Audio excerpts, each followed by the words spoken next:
Mas o que é a da IN 1888? Isso mudou para mensal agora? Calma, vem comigo nesse vídeo que eu vou te explicar. Bom dia, boa tarde, boa noite, Bitcoiners do Brasil e do mundo que me acompanham aqui no Declarando Bitcoin. Esse vídeo aqui nós vamos falar só de IN 1888. Já aproveita, toca a sineta aí para receber as notificações, as novidades aqui no canal, principalmente nessa época que estamos aí na iminência do imposto de renda e a gente sempre tem muito assunto nesse período, ok? Antes de mais nada, já me segue em todos os outros canais aí, me segue no Facebook, no Instagram, no Twitter, no TikTok, no Threads, no LinkedIn.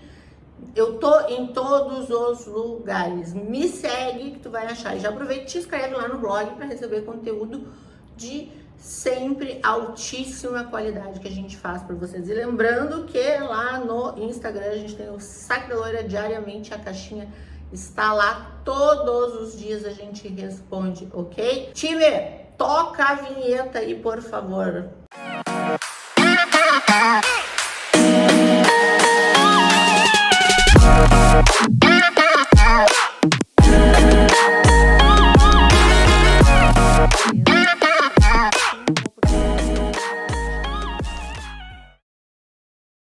Pessoal, olha só, IN 1888. O que é a IN 1888? O que a gente chama de reporte da IN 1888 é o reporte previsto na Instrução Normativa 1888 de 2019 da Receita Federal. O que é essa instrução? Ela trata da declaração de criptoativos. E por mais que Ana, às vezes eu sei que eu peco nisso, que eu acho que todo mundo já sabe o que é, porque todo mundo já tá comigo aqui há anos, certo? Errado, porque todos os dias entra gente nova no mercado, né? Principalmente no ano aí que a gente sabe que é um ano onde a gente tem muita expectativa, então acaba, por exemplo, o assunto do ETF. O ETF levou o assunto Bitcoin aí para fora das mídias às quais a gente está acostumado, que são as nossas mídias segmentadas. Com isso, sempre a gente tem o ingresso de muita gente nova e essas pessoas chegam sempre nos questionando o que é a IN 1888, se eu estou obrigado a IN 1888, de que forma funciona essa PI, né? Então, assim, vamos partir do básico aqui. Se tu já é meu seguidor, se tu já sabe o que é a IN 1888, esse vídeo não é para ti. Esse vídeo é para ti que está começando agora, começou agora a operar no mercado e ainda está enfrentando a surpresa de saber que existe uma declaração mensal e que tu pode estar obrigado a ela e que inclusive ela pode estar te gerando multas. Então a primeira coisa que tu tem que saber é a IN 1888, ela é uma informação referente às transações com criptoativos, certo? Então ela acontece de qualquer forma em qualquer lugar. Por exemplo, quem está obrigado a IN 1888? As exchanges nacionais, e inclui-se aí como exchanges nacionais, inclusive aqueles P2Ps, PJs, né, pessoas jurídicas, P2Ps, regularmente registrados no Brasil. Essas pessoas todas, né, pessoas jurídicas, isso é o que diz a instrução normativa, então a exchange, aquela nacional que tu opera, está obrigada a entregar para a Receita Federal mensalmente o reporte da IN 1888. O que vai nesse reporte? Todas as transações que tu efetivaste dentro dela. Todas, sim, todas as transações. Porque quando na Exchange Nacional, isso não tem limite. Então, Ana, mas não é acima de 30 mil? Não, na Nacional são entregues todas as transações. E o que eu sempre falo em live, explico pro pessoal é, a Exchange Nacional, ela quer fazer isso? Não, ela não quer, mas não se trata de querer. Ela não acorda querendo prestar uma informação para a Receita Federal. Ela é obrigada, por força da instrução normativa, a fazer isso mensalmente. Então, ela faz isso todos os meses, de quaisquer valores, seja tu uma pessoa física ou pessoa jurídica, ela vai informar isso para a Receita Federal. E ainda, no final do ano, né, ela entrega em janeiro, referente ao 31 de dezembro, uma informação para a Receita Federal, que é os saldos que lá na Exchange tu tinha em 31/12, ok? E isso, inclusive, é importado para dentro do teu imposto de renda quando tu puxa a pré-preenchida na hora de fazer a declaração, ok? Então, ano passado foi o primeiro ano que isso aconteceu, muita gente se assustou ao puxar a pré-preenchida e vir os dados relativos à IN 1888, mas fato é que isso veio para ficar, isso aconteceu no ano passado, já era para ter acontecido inclusive antes, já era plano da Receita Federal, eu imagino que ano a ano, inclusive, esse dado será refinado. Então, isso é com relação à nacional, é com relação às tuas movimentações mensais e ao saldo anual. Tu, contribuinte, se só opera na nacional, tu precisa fazer a IN 1888? Não, tu não precisa. A Exchange já faz isso por você, ok? Isso é o número 1. O número 2, aqui no caso, é se tu não opera dentro de uma Exchange nacional, tu és obrigado, por força da instrução normativa também, a fazer essa mesma declaração, né, de tudo que tu transaciona fora da Exchange nacional, certo? Não soma o que tem na nacional e tu vais informar isso tu mesmo para a Receita Federal também mensalmente, só que tu só é obrigado a fazer essa declaração quando a soma das transações forem superiores a 30 mil reais. E aí, quando a gente fala em soma de transações, a gente também pensa que todo mundo já sabe o que é. Nos deparamos diariamente lá no Saque da Loira com a mesma pergunta. A permuta soma 2 vezes? Não, a permuta soma uma única vez, porque ela é uma linha na declaração, lá na IN 1888. Ela é uma transação de permuta, certo? Agora, tu comprou e vendeu. São 2 transações, ambas vão somar. Tu teve um pagamento de taxa, vai somar. Então, tudo que tu transacionares fora da Exchange Nacional, inclusive remessas para carteira, carteira para carteira, peer-to-peer, esse tipo de operação, tu vai somar para esse limite de 30 mil. Ultrapassou as transações 30 mil reais, tu és obrigado a tu mesmo fazer essa IN 1888. Isso acontece todos os meses com relação às tuas transações, sempre que superior a 30 mil reais, ok? Existe a figura de tu mesmo informar o teu saldo em 31/12 para a Receita Federal? Não existe. Isso é uma prerrogativa no layout da Exchange Nacional. Então, no layout da estrangeira, não existe essa situação. Então, tu vai informar as tuas operações no estrangeiro, bem como as tuas operações em carteira, e não vai informar saldo. São operações, são transações. Até aqui tudo ok? Quando é que vence ambas, tanto a da nacional quanto a estrangeira? As duas vencem na mesma data, que é o último dia útil subsequente ao mês que tu transacionaste. Então, nós estamos agora em janeiro, certo? Eu estou gravando esse vídeo em janeiro ainda, não sei que dia ele sobe aí no canal, aí não depende de mim, é do time, mas estamos em janeiro, transacionei em janeiro numa exchange estrangeira. Quando é que eu vou informar essa transação para a Receita Federal? No mês seguinte, no último dia útil de fevereiro, ok? É isso, certo? A IN, tu pagas por ela te traz obrigação de pagar? Não, ela não te traz obrigação de pagar.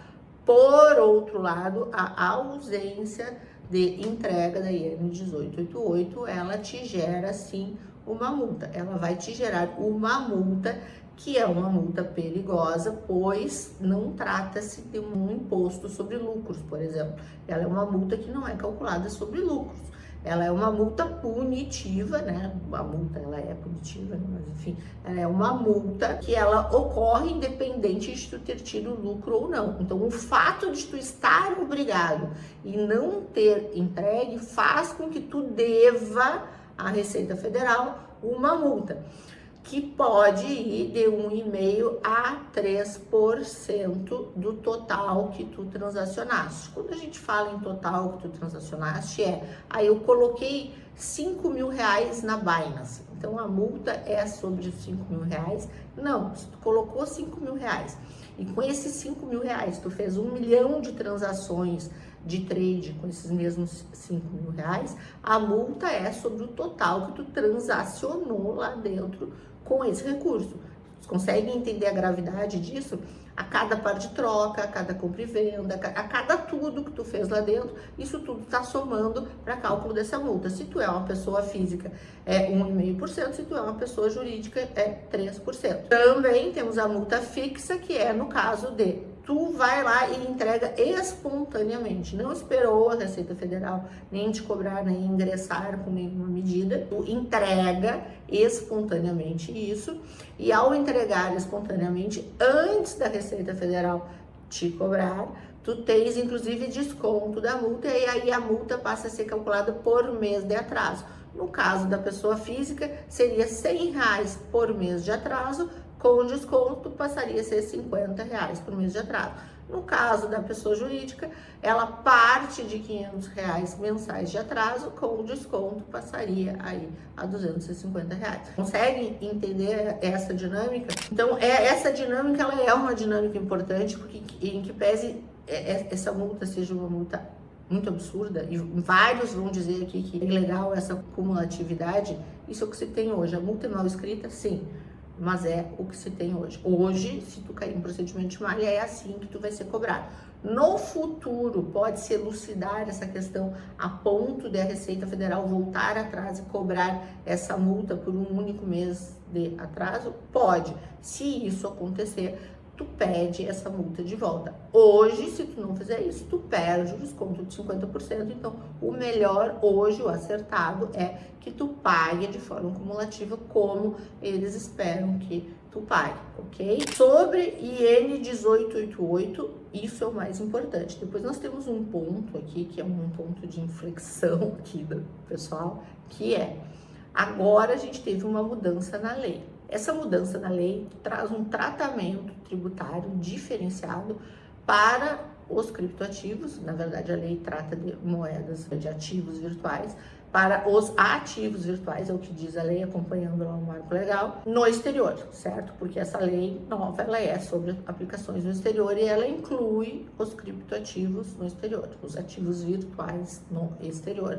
E nessa mesma lei se escreve, tá lá por escrito, de que vai haver uma forma de comunicação das exchanges estrangeiras ou meios de pagamento que operam no Brasil, as que tenham aqui representação no Brasil, formas delas informarem as transações à Receita Federal e ao COAF.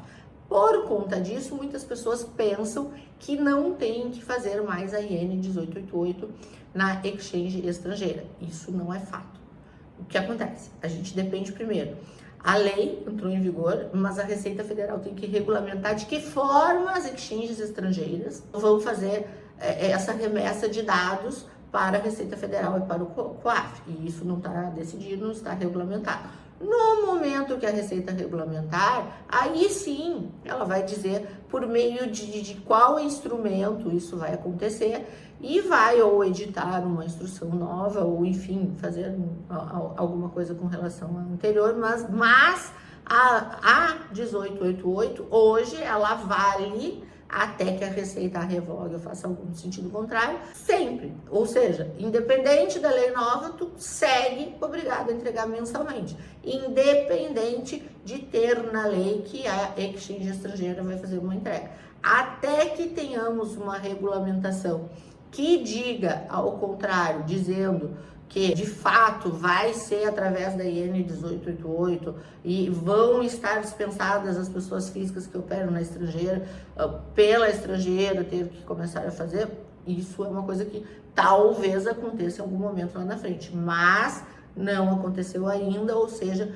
tu segue fazendo isso mensalmente, ok? Outra pergunta que me fazem é: Ana, mas não tem valor em reais, como é que eu vou entregar? Gente, lá na IN se diz que isso é sempre em moeda nacional, moeda corrente nacional, ok? Sendo em moeda corrente nacional, aqui se diz sempre que é para se utilizar a cotação, né? A cotação do dia. Para efeitos da instrução normativa e para fins de conversão dos valores em reais, o valor expresso em moeda estrangeira deve ser convertido em dólar dos Estados Unidos e em moeda nacional.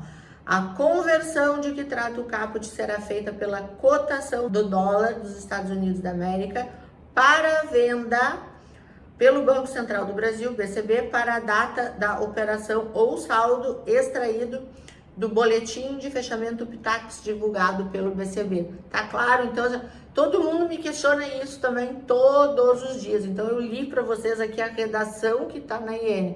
Essa é a forma de conversão. Então, tu, independente de tu não ter os valores em reais, tu vais ter que tu mesmo fazer essa conversão para poder fazer essa entrega, ok?